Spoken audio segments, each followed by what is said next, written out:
Olá pessoal, vamos abordar o tema da perícia virtual. Com o avanço da tecnologia e a necessidade de adaptação durante a pandemia, a Justiça do Trabalho tem adotado a modalidade de perícias virtuais.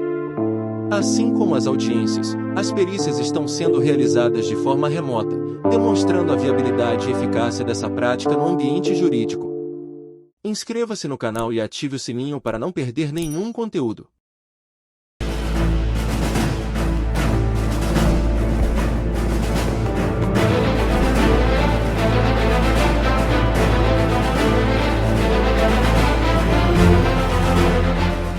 Perícia virtual é possível? Com o início da pandemia, a Justiça do Trabalho suspendeu suas atividades presenciais, em consequência, as perícias também foram descontinuadas. Atualmente, o Judiciário se prepara para o retorno das atividades, a exemplo das audiências virtuais. Algumas perícias já estão sendo agendadas sob a modalidade virtual de igual forma. Como sempre digo em meus treinamentos, a perícia é matéria de fato e, como tal, depende de um fato. Se não houver fato, não há perícia, por perda de objeto. Alguns até tentam embarcar no túnel do tempo e se aventuram em realizar uma perícia num ambiente descaracterizado ou que não existe mais. No entanto, tal perícia é totalmente vulnerável, especialmente para a parte sucumbente, que fatalmente irá impugnar o resultado pericial, alegando que a perícia deixou de cumprir seu encargo.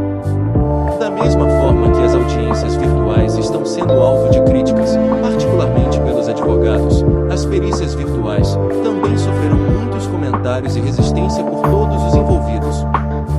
Não podemos olvidar que algumas comarcas, especialmente no sul do país, já contemplam a realização de perícias de insalubridade e periculosidade nas dependências do Fórum Trabalhista, sem a vistoria do local de trabalho do reclamante. Juízes trabalhistas determinam que os peritos judiciais realizem as perícias de insalubridade e periculosidade, sem efetivamente visualizar ou conhecer o local de trabalho do autor. No entanto, não se concebe a realização de uma perícia sem a devida vistoria do local de trabalho do reclamante, colhendo e reunindo elementos de convencimento à conclusão pericial. É humanamente impossível, exclusivamente a partir dos relatos das partes, idealizar o ambiente de trabalho do reclamante com todas as suas peculiaridades. É preciso salientar que as narrativas das partes, que são leigas, não se prestam como indicativos à perícia. Fazendo uma analogia insana, é o mesmo que pedir ao juiz para julgar sem os autos. Sempre questiono aos médicos se é possível fazer perícia de alguém que já morreu e a resposta é: na melhor das hipóteses, só é possível realizar uma necropsia, mas perícia médica não é possível. No entanto, os engenheiros de segurança são compelidos a se manifestarem sobre atividades que nunca presenciaram. Adentrando mais a fundo na questão, não há como validar uma perícia realizada fora do local de trabalho, pela falta de avaliações qualitativas e quantitativas do ambiente laboral do reclamante. Como será possível afirmar se o reclamante esteve exposto a algum agente, intensidade ou concentração acima dos limites de tolerância? Por mais esforço que as testemunhas façam, é impossível estimar a exposição que sofreu o autor em seu ambiente de trabalho. No caso dos agentes avaliados quantitativamente, tais como ruído, calor, radiações ionizantes, vibrações ou agentes químicos, como fará a perícia para avaliar tais agentes à distância? Assim, por si só, o reclamante ficaria privado da avaliação de tais agentes, podendo ter o resultado de sua perícia prejudicado. Para os agentes avaliados de forma qualitativa, radiações não ionizantes, frio, umidade, agentes químicos e agentes biológicos, a situação não é diferente, ainda que sua mensuração esteja dispensada. A avaliação qualitativa não é um cheque em branco, dado na mão do perito que caracterize como insalubre toda e qualquer situação, mas tão somente aquela, cuja natureza e intensidade do agente e tempo de exposição culminem em exposição nociva à saúde do empregado, nos termos do artigo 189 da CLT.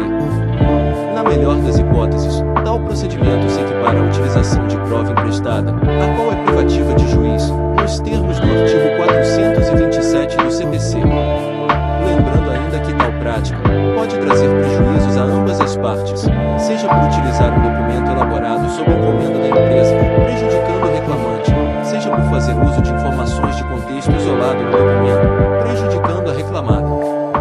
Desta forma, fazer uma perícia com base nas informações da reclamada jamais poderia se adicionar adjetivar como perícia. Para tal nem seria necessário um perito, eis que até mesmo o juiz poderia concursar tais informações no documento e sentenciar sem perícia. Da mesma forma que para a insalubridade, a periculosidade avaliada à distância também poderia gerar inúmeros questionamentos, a exemplo de: a cabine primária possuía ou não todos os requisitos de segurança? Os inflamáveis existentes estavam em condições de risco acentuado? Qual tipo e quantidade de explosivos no paiol? O simples testemunho de que o reclamante ingressava em área de risco não é suficiente para a caracterização da periculosidade. Faz-se ainda necessária a estimativa da frequência, situação e condições deste local e informações documentais. Assim, seja insalubridade, seja periculosidade, impossível é a manifestação da perícia sobre a existência ou não de enquadramento para o caso concreto sem a observação em loco deste local de trabalho.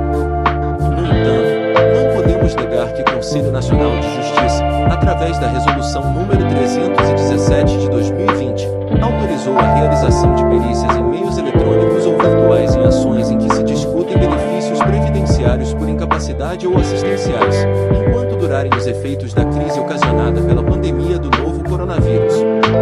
Ainda, se considerando que a perícia virtual se baseará exclusivamente em testemunhos, os mesmos questionamentos levantados nas audiências virtuais também o são aqui, ou seja, durante a oitiva de testemunha, eventualmente numa queda de rede, o advogado pode ter contato direto com esta, preparando-a. Ou ainda, a testemunha estar sendo alimentada com informações por meio de teleprompter, instruções verbais ou mensagens de celular. Além do que, as testemunhas podem ter acesso ao relato de outras testemunhas, o que viciará todos os testemunhos, ferindo a incomunicabilidade destas. Finalmente, considerando que a perícia cabe opinar tecnicamente quanto à matéria de fato, deve o perito judicial se abster de realizar perícia nas situações em que não houver fato a ser observado, podendo realizar a perícia indireta somente mediante a determinação judicial, ainda assim, tendo a máxima cautela em não se desviar de sua posição técnica. Dispensável lembrar que 1 graus do artigo 464 do CPC dispõe que o juiz indeferirá a perícia quando a verificação for impraticável.